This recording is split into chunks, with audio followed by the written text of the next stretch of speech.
बहुत बहुत धन्यवाद। देखिए, जहां पर भी रेप होता है, तेरा रेप और मेरा रेप नहीं होता है। रेप रेप है और उसकी भर्त्सना भी होनी चाहिए और उस पर कड़ा एक्शन भी होना चाहिए, पहली बात। लेकिन महत्वपूर्ण बात यह है कि ममता बनर्जी जो मुख्यमंत्री है, गृह मंत्री है, स्वास्थ्य मंत्री है, वो अपने पूरे के पूरे कुनबे को लेकर के सड़कों पर उतर गई है। उनको न्याय करना है भाई, वो न्याय नहीं कर रही है। आज उनका छात्र संगठन पूरा जन आंदोलन कर रहा है, कल को टीएमसी करेगी, परसों उनका महिला मोर्चा करेगा। ये चिंता की बात है। जस्टिस पारदीवाला जी की बात फिर से बोलूंगी मैं।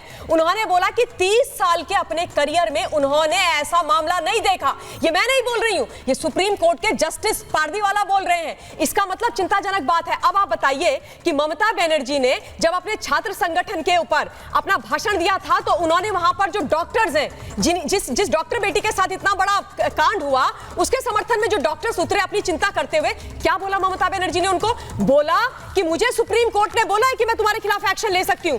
अभी तक मैंने एफआईआर नहीं करी है। अगर मैं तुम्हारे खिलाफ एफआईआर कर दूंगी तो तुम्हारी लाइफ खराब हो जाएगी, तुमको वीजा तलक नहीं मिलेगा। तो ये सच्चाई है, ये समझने वाली बात है। और राजकुमार भाई, बड़ा सम्मान मैं इनका करती हूं। क्या ये डिक्टेटरशिप है क्या? बिल्कुल डिक्टेटरशिप है। आप लोग बार-बार कहते हैं। ये निरंकुश राजा है। ये वो राजा है जिसको मां माटी और मानुष की बात करना सिर्फ आता है। ये भारतवर्ष की इकलौती वो मुख्यमंत्री है महिला जो महिलाओं को आज वहां पर सुरक्षा नहीं दे पा रही है, और ये चिंता का विषय है। और राजकुमार भाई, यूपी की आप बात कर रहे हैं। पहली बात मैं आपको बता दूं कि यूपी के अंदर जो क्राइम रेट आ रहा है ना, वो इसलिए आ रहा है क्योंकि योगी आदित्यनाथ जी और उनकी पुलिस और यूपी की पुलिस सारे क्राइम्स अगेंस्ट विमेन जो है उनको रिपोर्ट कर रही है। पहली बात उन्होंने कही है, उन्होंने कहा कि आप लोग दुरुपयोग कर रहे हैं न सिर्फ राज्यपाल का बल्कि राष्ट्रपति का भी। अब ये तो बड़ा गंभीर आरोप है, राष्ट्रपति और राज्यपाल का दुरुपयोग करने की बात भाटी जी बता रहे हैं। ये क्या दुरुपयोग हो रहा है कंचना जी, जल्दी से बताइए। नहीं, 2-3 सवाल हैं। जैसे इसमें हर कोई रेप का कह रहा है कि नहीं होना चाहिए, किसी भी स्टेट में हो। ये यहाँ स्टेट वहाँ स्टेट करना ही नहीं चाहिए, ठीक है।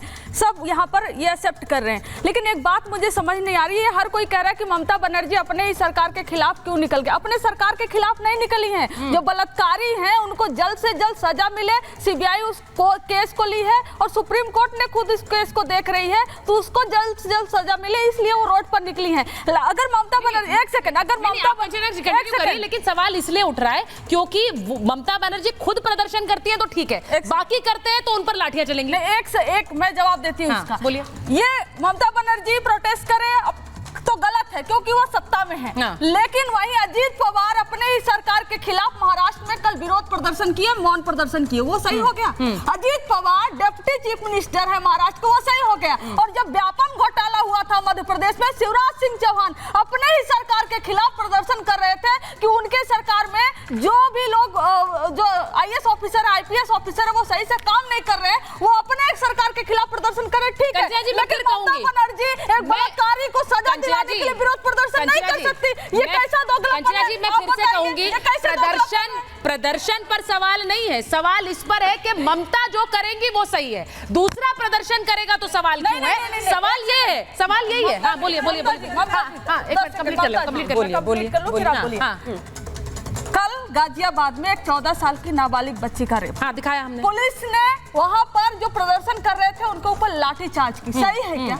अगर आप एक चीज को कंडेम करती हैं, जो घटना बंगाल में हुआ वो कंडेम किया जाना चाहिए, लेकिन वो भी घटना कंडेम किया जाना चाहिए जो उत्तर प्रदेश में हो रहा है। और सेम घटना महाराष्ट्र में हुआ, दो बच्चियों का स्कूल में रेप हुआ और प्रदर्शन करने वाले, और आपको मौका मिल गया, बीजेपी को मौका मिल गया, अब आपको बोलने दीजिए। मैं 2-3 चीजें आपने जो मुद्दे उठाए उन पर 2-3 चीजें बोल रही हूं। सुचरिता जी, ममता बनर्जी सड़कों पर उतरी हैं, ये भी मुद्दा है, ये भी मसला है, क्योंकि वो मुख्यमंत्री हैं। क्यों वो उतर रही हैं? जब बेटी के साथ दुराचार व्यभिचार हुआ तब आप 14 घंटे तक एफआईआर नहीं करते हो। पहली बात है, मैं आपके बीच में बोली थी, अब आपको सुनना पड़ेगा। अब आपको सुनना पड़ेगा। दूसरी बात, 7,000 गुंडे आप घुसा देते हो आरजीकर हॉस्पिटल में, और जो क्राइम सीन है सेमिनार हॉल उसको वेंडलाइज करा देते हो, कोई कुछ नहीं करता। और डॉक्टर घोष को पनिशमेंट देने के बजाय जिसने वहां पर इतना बड़ा षड्यंत्र कर रखा था उसको आप प्रमोट कर देते हो। और Mamata Banerjee by the way doctor Ghosh को उनके जन्मदिन पर प्रेम पत्र लिख रही हैं, बर्थडे विशेष दे रही हैं। तो क्या उस मुख्यमंत्री के बारे में नहीं बोला जाना चाहिए?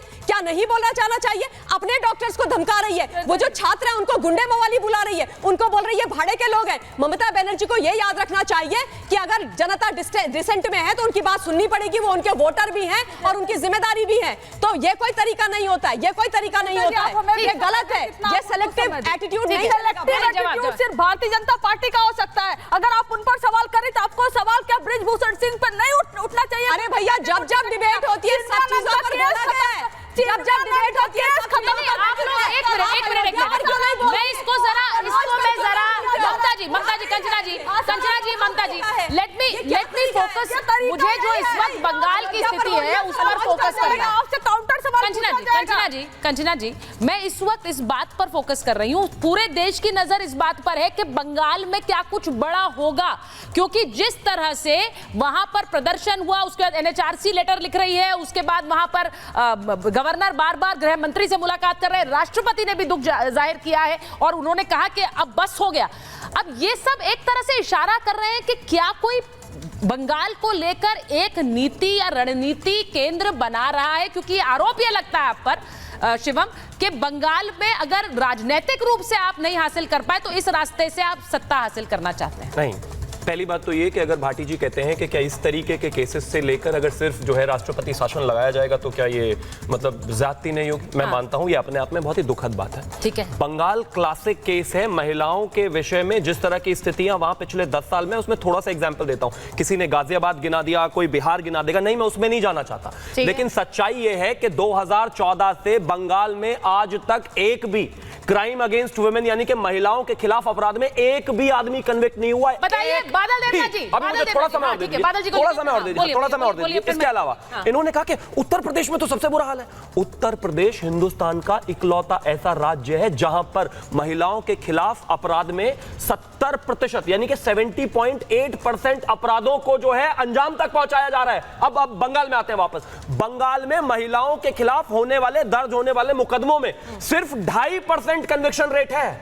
98.1% केसेस जो है वो सब अननोटिस्ड है, उस पर अभी तक कुछ नहीं है, सारे बलात्कारी फ्री घूम रहे हैं भाई। इस वजह से उत्तर प्रदेश में अगर महिला के खिलाफ कोई अपराध हो रहा है और वो दर्ज हो रहा है तो उस पर कार्रवाई कर रही है पुलिस। बंगाल में इसका उल्टा हो रहा है, वहां पर कोई एक अपराधी कन्विक्ट नहीं होता, उसे भी छोड़ दीजिए। 10 सेकंड और। अब ममता बनर्जी कहती है उनको फांसी दे दीजिए। फांसी कैसे देंगे भाई? 2019 में केंद्र सरकार ने आपको 123 कोर्ट्स बनाने के लिए, फास्ट ट्रैक कोर्ट्स बनाने के लिए पैसा अलॉट किया था, 7 बने आज 2024 में। अब सड़क पर आकर आप दावा करने लगे तो कैसे चलेगा भाई? एक बड़ी खबर बता रही हूँ और इस बड़ी खबर के बाद बादल जी आपके पास आ रही हूँ। बड़ी खबर यह है कि आरजी कर अस्पतालों में डॉक्टरों ने कह दिया है कि अगर एक भी एफआईआर आपने की किसी भी स्टाफ पर तो सामूहिक रेजिग्नेशन होगा। तो जरा बड़ी खबर चला दीजिए।